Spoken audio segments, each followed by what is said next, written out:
జై శ్రీరామ్ మామ అందరికి. ఇప్పుడైతే ఈ గ్యాప్ లా లేచిన, ఇప్పుడే 7 గంటలకు లేచి మా డాడీ ఫోన్ చేసిండు కింద పని ఉందని.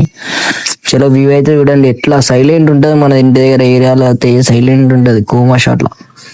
కింద పోయి జర బ్రష్ చేసి ఇస్తున్నా, చిన్న పని ఉంది మళ్ళా.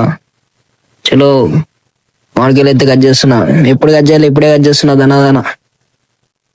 ఇప్పుడైతే స్నానం చేసేసి గ్యాప్లా ఇప్పుడు ఓట్ మిల్క్ చేసుకున్నా, ఫ్రిడ్జ్ లో పెట్టుకున్నా. జర ఓట్ మిల్క్ తినేసి తినాలి ఇప్పుడు గ్యాప్లా. టక్కా టక్కా తినేసి జర బయటికి పోవాలి. చలో ఇప్పుడైతే తినేసిన, చలో ఇప్పుడైతే బయటికి పోతున్నా గ్యాప్లా. బయట అయితే ఎండలు కోమా ఉన్నాయి బ్రో, బయటకు రాకుర్రి. చలో వీడు చూసిపోయి అంటే ఫేస్ తీయకంటుండ్రు, ఇంటికి ఇచ్చి పడేసిన మధ్యలో. చలో చిన్న జ్యూస్ తాగేసి ఇంటికి వచ్చేసిన. రైట్ మళ్ళీ ఈరోజు వీడియో అయితే ఇది. జై శ్రీరామ్.